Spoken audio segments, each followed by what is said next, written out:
Hello everyone, this is going to be my 13-week pregnancy update, and it's been a pretty wild first trimester, so I figured I could do a big recap now looking back on the past 3 months, talk about my most recent ultrasound and some of the things that I've been anxious about recently and what I've been doing about them. So to recap, the first trimester has been all over the place. It feels like every single week my body felt different.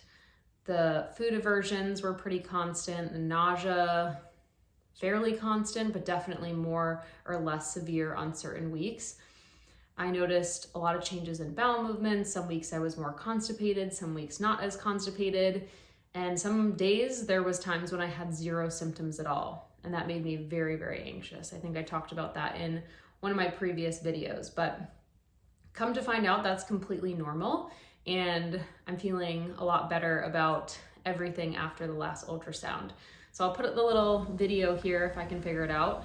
It was such an amazing experience to see the baby at 12 weeks. We could not go together. Jordan wasn't able to make it because of work, but I was super anxious walking into it, just not sure of, sometimes you're even just wondering, is the baby even still there? Like, it's hard to believe that there's a human growing inside of you.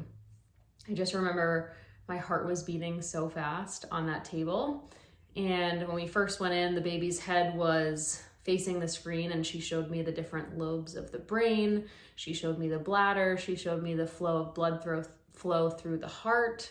She showed me the spinal cord. There was so much that I was able to see, and the baby was also pushing a lot. Looked like he or she was jumping, which was really fun. So everything looked normal. I actually had a cyst on my first ultrasound at about 7 weeks, and that ended up disappearing, which was, praise God, the best news ever. We were so excited to find that out because it's just been a little anxiety in the back of my mind, especially if I were to feel like a little twinge of pain. I was like, oh, that could be the cyst. But it's gone. They were not able to find it, so that's really great news. And apparently that's really common, that having cysts during pregnancy, your body, just like having cysts if you have PCOS or anything, that the body can basically just reabsorb them, or some people even go through a full healthy pregnancy with no issues. So very happy about that. All good news, the baby looked healthy, was still measuring for the June due date, which was great.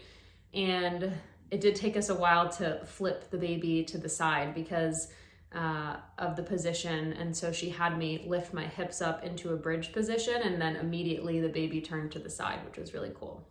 We've decided to not find out the gender, which I know is not common. Everyone loves doing the gender reveals and whatnot, but we're pretty set on just having it be a surprise on the day of birth.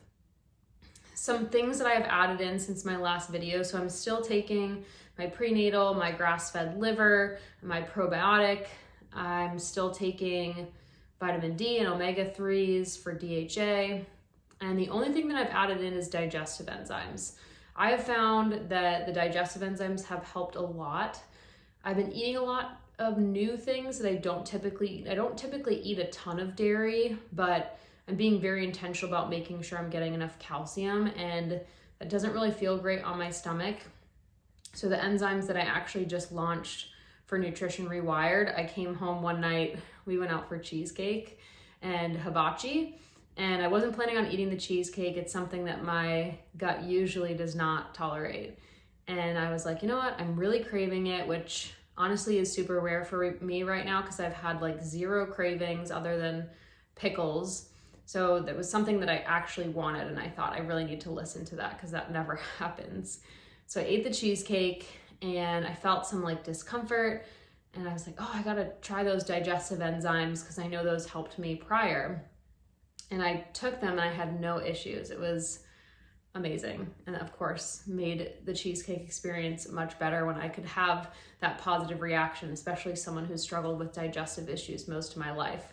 There has been a lot of anxiety around certain foods and eating certain foods and being afraid that they're gonna cause symptoms when I'm already having a lot of discomfort in my digestive system and my body as a whole. So if you've ever struggled with any sort of health ailment, but especially digestive issues, or even like your relationship with food, this can be a really difficult time for you. So having like a talk therapist, working with a dietitian can be really helpful to kind of work through some of those challenges, because it's so new. You know, these are definitely things that you've never gone through before if this is your first pregnancy.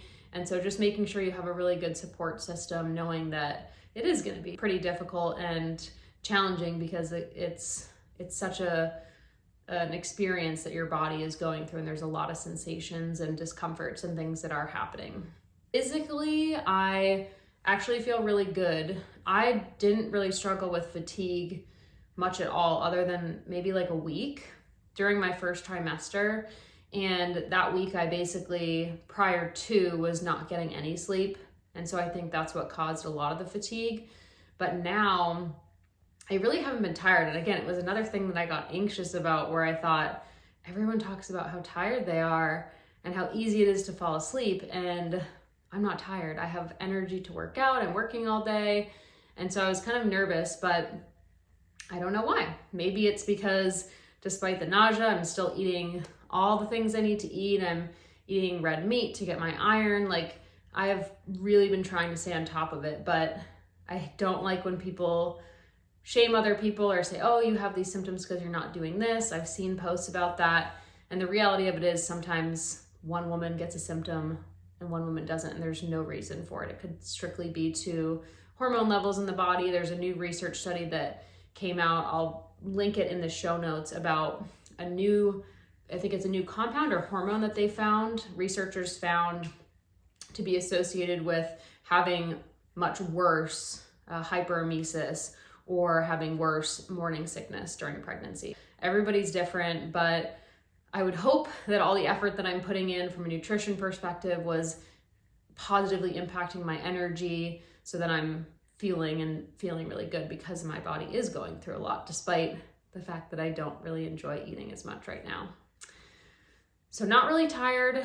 I've picked up on workouts pretty significantly, in the sense that I've kind of gone back to my usual routine. Weightlifting 2 to 3 times per week, still walking pretty much every day. And I've started incorporating a little cardio. So getting on our bike in the basement, just doing some like low impact cardio stuff, like some kickboxing moves, just to get my heart rate up, sweat a little bit. And that's felt really, really good, especially for my mental health. In terms of everything down here going on, I would say some days I can feel like that pulling sensation, stretching, kind of like an aching, which I know is due to everything growing, ligaments. Some people experience back pain, so I've been really trying to continue to work on strength. I'm not, front heavy right now because the baby is so small, and I'm not worrying about that, but at some point I should be worrying about that. So I've been really trying to focus on core strengthening and back strengthening and pulling those muscles back, because I know that's something that I'm probably going to anticipate being a little bit more challenging as I go on. So some discomfort there. Digestion, still kind of on and off, but definitely not as bad as it was much earlier on in the first trimester. Bowel movements have still been good. I've still been using the psyllium husk, the digestive enzymes, the probiotics, and those things have just kind of helped alleviate. The vegetables have also gone up significantly, which is great. I've been doing a lot more things like arugula, adding in more fermented foods, especially since the craving for pickles is there. Taking that opportunity to get fermented foods is a great way to support your immune system, your gut health, which will all therefore improve your health and the health of your baby. I don't really have any other symptoms that I can think of. The sleep has definitely been a challenge, but that's been pretty consistent throughout the first trimester. But I'm still sleeping fairly well. I can't complain, and just overall mood has gotten a lot better, a lot less anxious. I think being at that ultrasound, seeing the baby, knowing everything's healthy, the cyst is gone, there's just kind of this weight lifted off, and we've started telling a lot of people, and that's just felt really good. And to see the baby, of course, you're just like, oh my goodness, it's a growing human inside of me. And yeah, it's very inspiring. It really has motivated me to just like think about the things that I want to do before I become a mother, and the things that I want to be as a mother. It's a very emotional experience, but an incredibly special one. The only other thing that I have been stressing over is that we're getting on a plane on Wednesday for Christmas, and I'm a little stressed about traveling because, obviously I'm not high-risk pregnancy, but if you're a high-risk pregnancy, flying might be contraindicated. So just getting on a plane for the first time, we're doing 2 flights to Minnesota, and then we're doing a second flight to Florida in like a week after that. So I'm just curious to see how my body responds. The only thing that I've been told is just like some swelling, maybe not feeling so great nausea-wise, but I'm gonna pray that everything just goes well and smooth, and that I don't love flying, period. And I usually use CBD when I fly, and I can't do that now. So that's okay, though. I will use my meditation and music, put my AirPods in, use my face mask. All of those things will be really helpful, and Jordan's usually a very calming presence, so that will be nice. But it is the holiday seasons, right? And we have like this emergence of COVID strains coming back. We have RSV and the flu, and feels like everybody's getting sick. And so that's been very anxiety provoking for me. Just honestly, it's not even so much as me getting sick and not feeling good, it's what impact that has on the baby, because there's so much research that we're still not aware of that hasn't come out about the long-term impact of COVID during pregnancy. I know so many people who had COVID during pregnancy, but we know that there's not such great impact on the placenta, and so there's potential complications. And of course, just having that much inflammation in the body during pregnancy gives me a bit of unease, and the things that I would usually take for viral infection I wouldn't be able to take, which is unfortunate. But the one thing that I have incorporated as of yesterday is N-acetylcysteine. It's one in which increases glutathione levels in the body. It improves nitric oxide production. It helps protect the lungs. And so I'm just kind of using that to hope that just kind of boosting or supporting, I don't like the word boosting, supporting my immune system. I've been taking some extra zinc. I'm not taking too much. I've checked my prenatal, so I'm all good, but taking a little extra zinc. And then, just like apple cider vinegar in my water, which I often do, raw honey, making sure I'm staying hydrated, using my red light yoga to help with lymphatic flow. So I've really just been doing everything that I possibly can be doing. And of course, stress is not good for your immune system. So I'm trying to just do the best I can about not feeling stressed. And then getting good quality sleep, which honestly, I love sleeping. So I'm always in bed at like 9 p.m. no matter what. So that's not a struggle for me. It's just a matter of staying asleep, which can be tough. But it's really scary just not wanting to get sick, feeling more vulnerable, and not feeling like I have all the tools that I typically would use. But again, it's one of those things where you just kind of have to have faith and trust that everything's going to be okay, and think about all the people that get sick and do things during pregnancy and their babies turn out perfectly fine. So that kind of always gives me a nice peace of mind. And of course, washing my hands. I'm still doing all the things to try to protect myself. But if you're going through this, or you are pregnant during a season when there's like an upsurge of sickness or illness, especially COVID, right? It's a very systemic illness.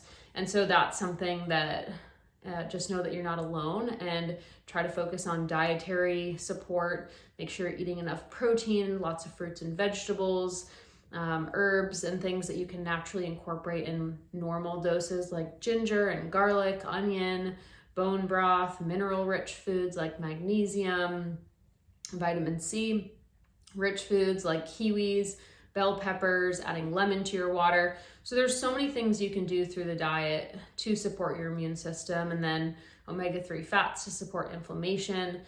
So think about all those things, because that's helping me. I'm like, there's so many things that we can use through the diet. And this is also my perspective as a dietitian, is if we can avoid jumping for supplements, we can start by using the diet, because the diet is an incredibly powerful tool that we have to support every facet of our health, but especially our immune system.